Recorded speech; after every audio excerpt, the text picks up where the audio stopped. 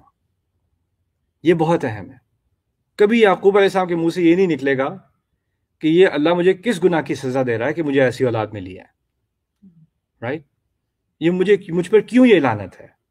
انہوں نے کبھی اس چیز کو لعنت نہیں کہا، بلکہ کیا کہا؟ جو چیز ہے اس کو وہ صحیح سمجھ گئے. ان الشیطان للانسان عدو مبین، شیطان انسان کا بہت بڑا دشمن ہے. وہ ابھی شیطان کی بات سن لیتے ہیں اور وہ غلط کام کرتے ہیں اور کرتے چلے جاتے ہیں، میرے اوپر بھی ظلم ڈھاتے ہیں، لیکن میں اس کو اللہ کا عذاب نہیں مانتا. اس کو انہوں نے کبھی اللہ کا عذاب، ہم جو زیادتی کیا کرتے ہیں، ہم اس کو اپنے اوپر اللہ کا عذاب مانتے ہیں، ہر تکلیف کو. یا اللہ ہمارے ساتھ کیوں خفا ہے، اللہ ہمارے. دیکھیں اللہ نے جس سے ہم سے کہیں زیادہ محبت اور کتنی عزت دی ہے انبیاء کو، اور ان پر کیا کیا گزری ہے. ابراہیم علیہ السلام گھر سے نکالے جا رہے ہیں، مریم سلام علیہا جن کا اتنا مقام ہے، عیسیٰ علیہ السلام کی ماں کا مقام، اور بیٹے کی پیدائش کے فوراً بعد پبلکلی ان کو جو ہے تہمت لگائی جا رہی ہے، پبلکلی پوری ان کی کمیونٹی سے.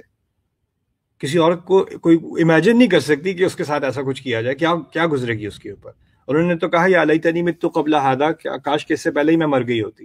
یہ قرآن میں الفاظ ریکارڈ ہیں ان کی تکلیف کے. رسول صلی اللہ علیہ وسلم پہ کون کون سے الزامات نہیں لگائے کہ کیا تکلیفیں ان کو نہیں دیں گی، بلکہ ان کی اپنی فیملی سے. ان کے ہاں بیٹا ہوا، بیٹے کی ڈیتھ ہو گئی، تو ساتھ میں چچا رہتے تھے برابر میں. ہمارے جو سامنے برآمدہ ہوتا ہے نا پاکستانی گھروں میں، پرانے زمانے والے، اس میں ایک دیوار ہوتی ہے، دیوار کے اس طرف دوسرے کا گھر ہے، تو پرائیویٹ جو بات ہو رہی ہے وہ اتنی پرائیویٹ نہیں ہوتی، حضور بھی سنائی دے رہی ہوتی ہے، رائٹ. تو چچا کو خبر مل گئی کہ یہ جو ہے میرے بھتیجے کی اولاد جو ہے وہ اس کی ڈیتھ ہو گئی. بطرہ محمد، چاچا ان کا سگا چاچا گا رہا ہے، ناچ رہا ہے کہ محمد کا تو نام کٹ گیا، اس کی نسل آگے نہیں بڑھے گی.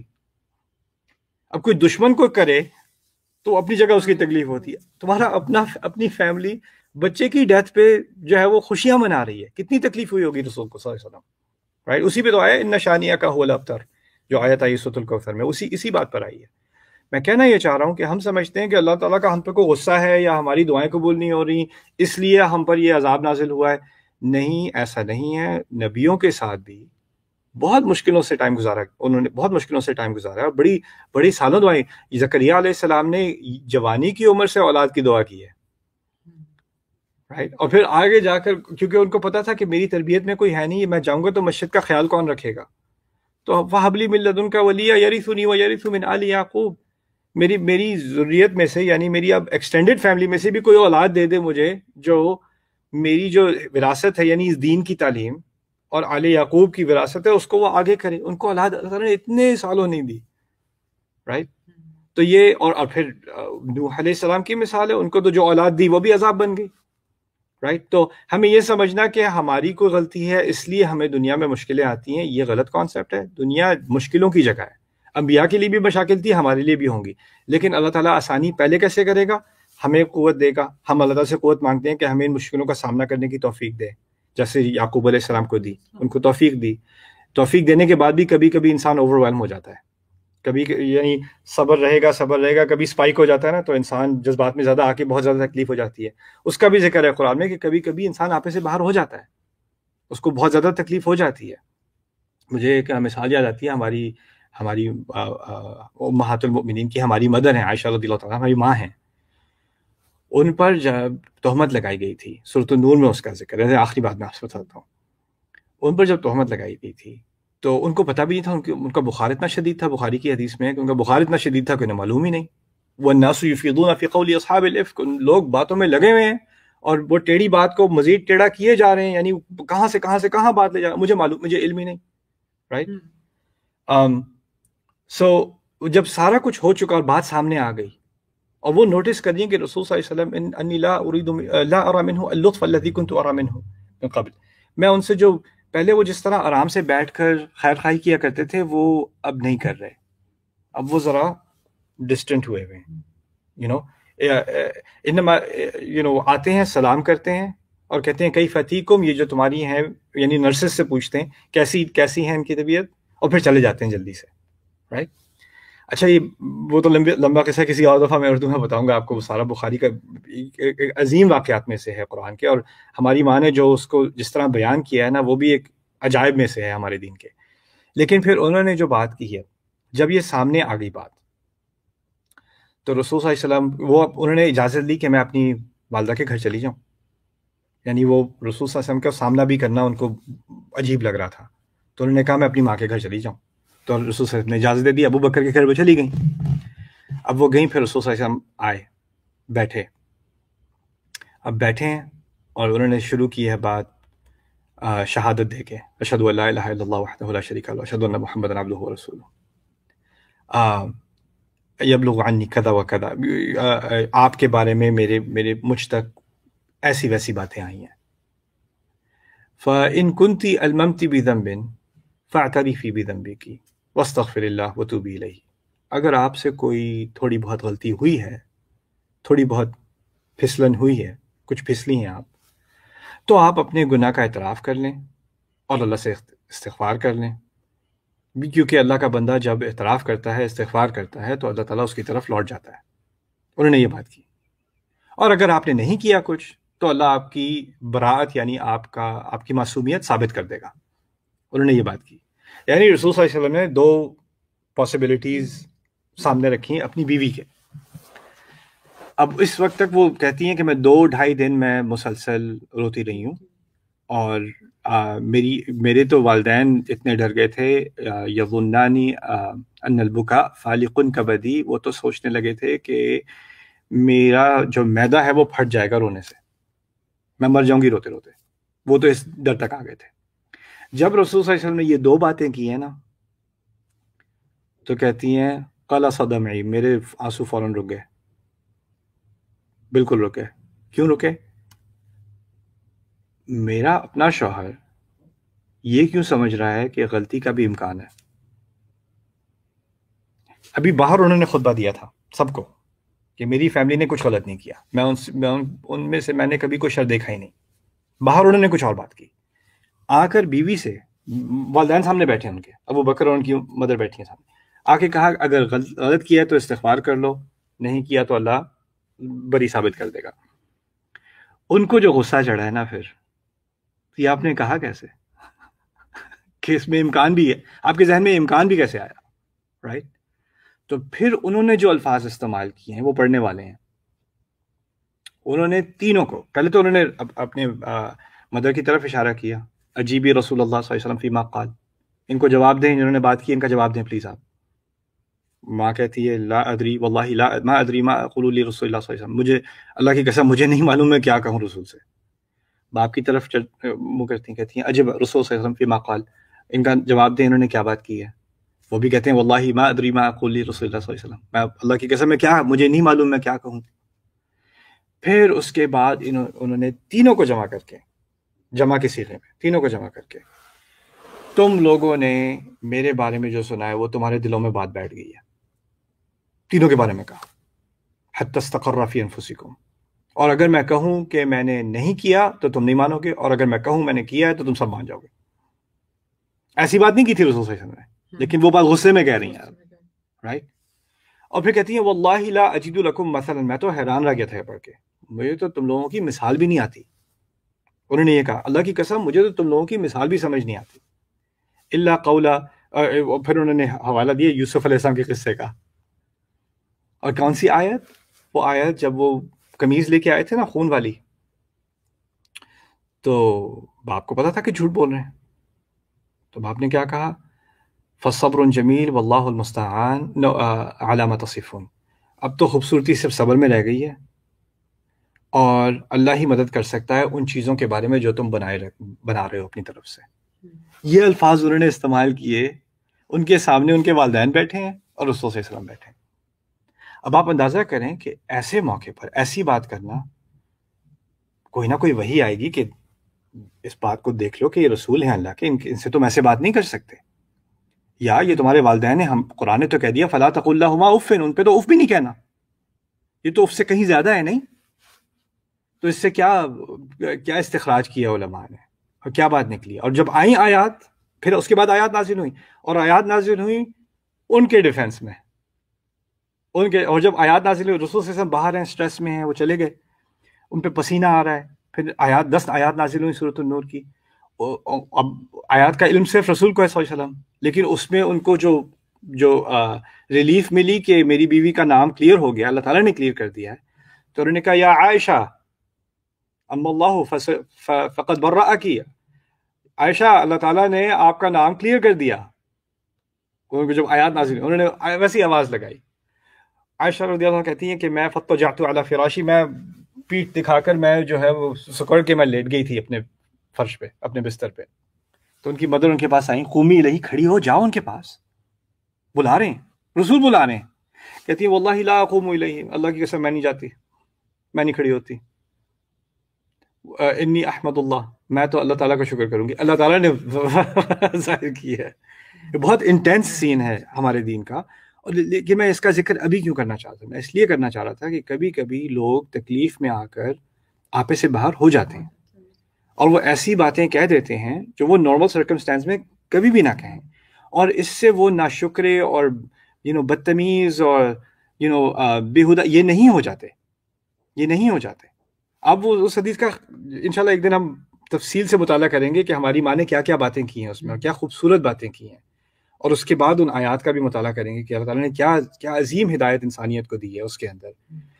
کہ جب کسی کی جو لوگ تکلیف میں ہیں، کبھی کبھی تکلیف ایسی ہوتی ہے کہ آپ کی عزت کا مذاق اڑایا جا رہا ہے بار بار، یعنی آپ کے کردار پر بار بار کیچڑ پھینکی جا رہی ہے، اور وہ بھی فیملی کی طرف سے یا اپنے گھر والوں کی طرف. باہر سے کوئی کرتا ہے تو کرے، اپنے ہی گھر والے کریں تو کتنی تکلیف ہوتی ہے انسان کو، اور وہ بار بار کیے جائے، بار بار کیے جائے، بار بار، اور پھر انسان ایک دن ایکسپلوڈ ہو جاتا ہے کہ میں نہیں کہہ سکتے آپ ایسے، غلط ہے. اور پھر کوئی آگے سے کہے والدین کے سامنے آواز نیچی کرنی چاہیے، اچھا یہ اور یا پھر والدین اور یا تو باپ بھڑک جائے یا ماں بھڑک جائے یا اولاد، اچھا آپ کیسے پیرنٹس ہیں، آپ تو بس چیختے ہی چلاتے ہی رہتے ہیں. کوئی پیرنٹس کے پیچھے آ جائے، کوئی اولاد کے پیچھے آ جائے، یا شوہر بیوی سے کہے کہ تمہاری کیا مجالس تھا میرے اوپر آواز تم نے اٹھائی. میں نارمل نہیں کر رہا اس چیز کو، لیکن ایکسٹریم سچویشنز ہو جاتی ہیں، اور ان سچویشنز میں اللہ تعالیٰ نے رحمت کی ہے، ہمارے دین میں اس کی گنجائش رکھی ہے، کیونکہ کچھ یہ بھی اللہ تعالیٰ کی طرف سے ایک ایمپیتھی ہے کہ وہ اس بات کو دیکھ رہا ہے کہ کون کتنی تکلیف میں ہے. اسی لیے جب یعقوب علیہ السلام کی کتنے سال انہوں نے برداشت کیا، لیکن پھر انہوں نے کیا ہی دیا، انما اشکو بثی و حزنی الی اللہ، میں صرف اپنی تکلیف اللہ تعالیٰ کے سامنے رکھتا ہوں، کیونکہ ان کے بیٹوں نے ان کو ڈانٹنا شروع کر دیا. اب ابھی تک رو رہے ہیں، ابھی تک یوسف کا رٹا لگایا ہوا ہے، تذکر یوسف حتی تکون حرضا. تو انہوں نے پھر کہہ دیا، تکلیف سے ان کی بات نکل آئی، اور اللہ تعالیٰ نے اس کو بھی ایکنالج کیا کہ اس تکلیف سے انسان کے منہ سے الفاظ نکل رہے ہیں. تو ہمیں تو پہلی بات تو ہماری دعائیں سب کے ساتھ ہیں جو تکلیف میں ہیں، اللہ تعالیٰ ان کی تکلیف دور کرے، ان کو قوت دے، ان کو صبر دے، ان کو استقامت دے، اور پھر ان کو صحیح یعنی اپنے حق کے لیے یا حق بات کے لیے، حق اپنے خلاف ہو یا اپنے فائدے میں ہو، حق بات کے لیے کھڑے ہونے کی توفیق دے. اللہم ارنا الحق حقا وارزقنا اتباعہ وارنا الباطل باطلا وارزقنا اجتنابہ. اللہ تعالیٰ ہمیں سچ بات کو سچ ہی دکھا، اور ہمیں یہ رزق دے کہ ہم اس کی پیروی کر سکیں، اور ہمیں غلط بات غلط ہی دکھا دے تاکہ ہم اس سے دور رہ سکیں. آمین یا رب العالمین. اوکے، آج لمبا ہو گیا لیکن خیر، آئی تھنک واز اوکے. بہت اچھا. بارک اللہ علیہ وسلم. السلام علیکم و رحمۃ اللہ وبرکاتہ.